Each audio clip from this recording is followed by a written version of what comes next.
Hello everybody and welcome to a brand new Elder Scrolls Online PTS video with me, Sherman. Today guys, we're not going to be doing, well, I already did one PTS video showing off the world bosses, but this time we're actually going to be talking a little bit about the dev live stream that happened on Monday, and just some stuff that they say in the video at the end. And really, honestly, if they would have started with this would have made the live stream 100% better.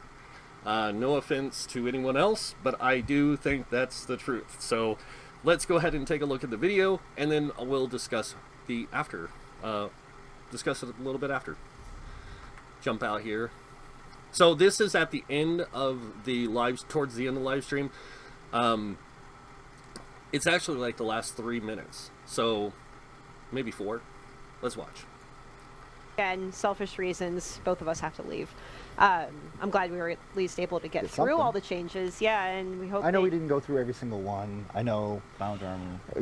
No, I'm not talking about that. But I mean, like literally, there are some lines that are like this decrease or this increase. It's yeah, like, a lot of this stuff was covered in like, hey, that big we know dots are really crazy right now. You got to do something about it. Yeah, sometimes nerfs are inevitable. I did see a forum thread earlier, people talking about that dot nerf, and it was like you just nerfed it by like 50%.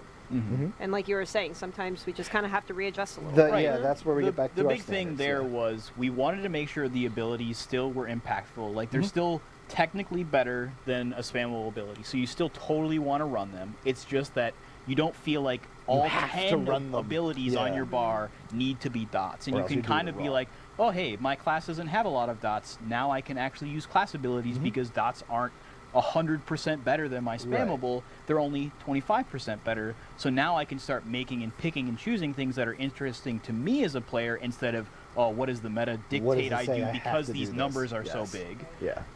So what would be the best way for players to give feedback? If they're on the PTS and they want to give feedback based on what they're playing, is it posting on the forums? Is it using the in-game slash feedback? Forums are really good because it allows people to actually post visual representation of what they're talking about as well. And it also gets discussions going. Yeah, you get a lot of look different through a thread viewpoints. and be like, we can just bounce the thread around internally, like check this thread out, look at what this person posted. They have a lot of really good points.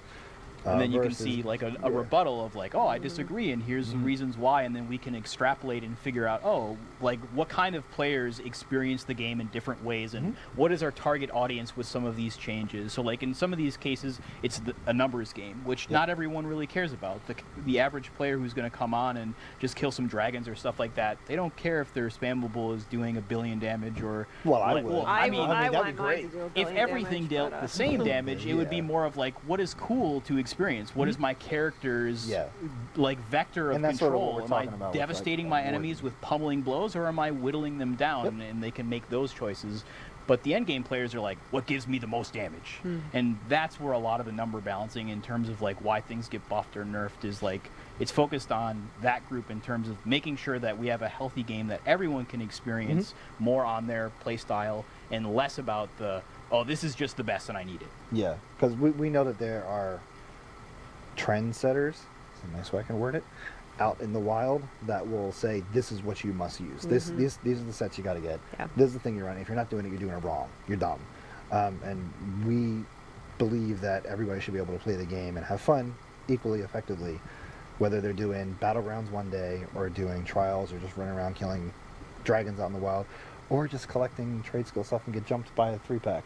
So it's like, we know that there are tons of playstyles out there, and trying to give a lot of variety out there for people to get item sets or put stuff on their bar is sort of one of the main goals of the combat team, to give as much variety out there for people to experience and have fun with the game, regardless of whatever you're building. We know that there can be bad builds, but you still need to be able to be effective and run through the game and have fun with those quote bad builds. Right, and there could be variants. A bad build could be 5% weaker, or it could be 500%. We would rather be by the 5%. Heard of that? Yeah. Yeah, I think Finnegan had a whole thing about it. His dad build? Yeah. It's like, what are the easiest sets for me to get? Yeah. Okay, so pretty much this is where it ends. Gina starts going into talking about like, oh, everything is on the PTS and stuff like that. But let's go ahead and talk about what they discuss.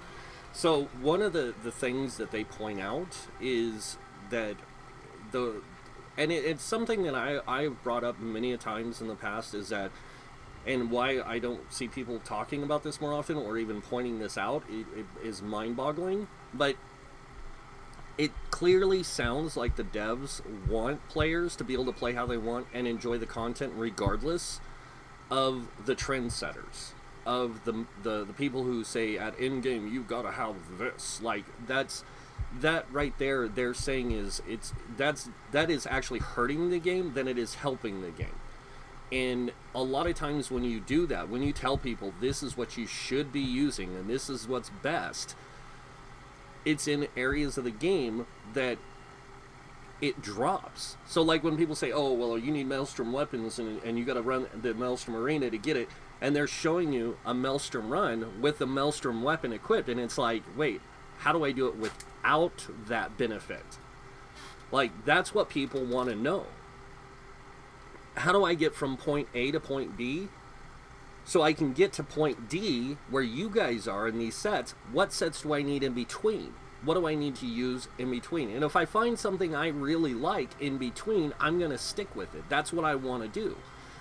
And the devs are saying that they don't want there to be like a massive difference between DPS, like between set DPS. So they want it to stay within the more 5, maybe 10% range, than it being 500% different. And they've already got it pretty close. I mean, you take a trial set versus a non-trial set, and it's a 5% difference, because that set, if it's a DPS set, is going to give you Minor Slayer, and that's going to increase your DPS by 5%.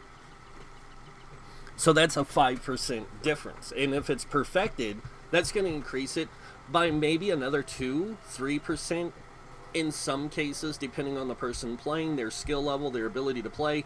It could even be a 10% increase over an average player. And that's where they want that to be. They don't want it to be a massive difference. And with the changes to how dots work, dots are still 25% more powerful than your spammable in the long term, not in the like right up front term like they were. I mean, dots were doing incredible damage this last update, and now they brought them down to a more, I don't want to say understanding level, but they brought them down to a level that is more in line to, I would say, other abilities. So if I use this on that boar, you'll see my Venom Arrow deals like X amount of damage every tick. And then if I go in with my Biting Jabs, like my Biting Jabs is a spammable. So it's going to seem like it's doing more damage, when in reality my dots are going to do more damage over time. This is just going to do more damage in the sense of, this thing's made to be bursty right here, versus this, which is made to be, like a damage over time.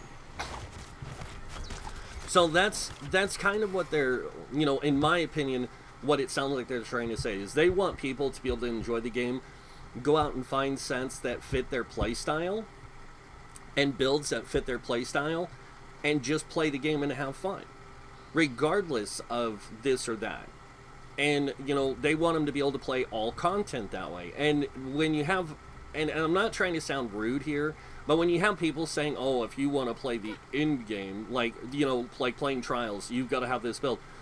Why would I play a normal trial with some ungodly super build unless I was, like, speed clearing it? Like, that would be it. But if I'm just playing a normal trial, or even a veteran trial, and I'm not even worried about the hard mode, I'm not gonna sacrifice, too much of my build to play that when I can play it with what I have. And that's kind of what they're saying is they don't want players to feel like they have to sacrifice their builds or their playstyle to play the game. They want them to be able to enjoy the game and their playstyle regardless. So it's kind of interesting to hear their perspective and to what they have to say. And I do agree with them. I 100% agree that if you want this game, and especially with the way this game is designed, because there is a certain power gap between a new player and a veteran player, because we have the CP system. But when it comes to the end of the day, the average player, and this is what they were getting at, was the average player, not the people who play to be hardcore in-game players, but the average player logs in to do what they want with the kind of build they want, and they're not too concerned with getting ultra high numbers. They're more concerned with getting content done, and they can do that with almost any build in the game. So, and then that's the point, is because of the way the stats system works in the game. I mean, I've heard people tell me that I'm wrong on the stats system, but it's pretty obvious, because you can look at my stats here. I have 17,000 magicka, 28k health, and 32k stamina, and I'm playing a tanky DPS type character, pretty much. But you can't play the content that way. I have played so much content this way. In fact, you know, I've done both the 2 new world bosses. I've fought in both the dragon types that are in the area. I have done countless other, you know, things in the game. I don't do a lot of trials. I'm not going to lie. And it's not because I don't want to do them. I don't see a point in doing it when I'm going to get something that I'm going to, you know, a set of something that I can already get something that resembles it or is close to it. So I don't see a point in doing a trial unless I'm going to be doing trials a lot that I need trial sets. Even doing dungeons, I don't need trial sets. So, and that's my preferred playstyle. One, I'm one of those people that likes a good challenge. And when something's not challenging to me, I have to make it challenging. And I know that this game has limitations on things, and ways of making the challenge more challenging is by, yeah, gimping yourself. And yeah, it's stupid to some people, but to other people it's great, because that challenge and overcoming that challenge of that character is what makes you enjoy the game. It's overcoming the odds and the obstacles that character gives you. So I agree with the devs, though. This game definitely needs more. It doesn't need to cater to one group. It needs to cater to all. And in order for it to do that, they have to do some major adjustments sometimes, and to keep it in line to where players don't feel like they're necessarily super weak compared to others, but are comparable to others. Regardless of what environment they're in, whether they're doing PvP, dungeons, fighting dragons, killing a 3-pack, like they said. They want it to be fun and memorable, and that's what it's all about.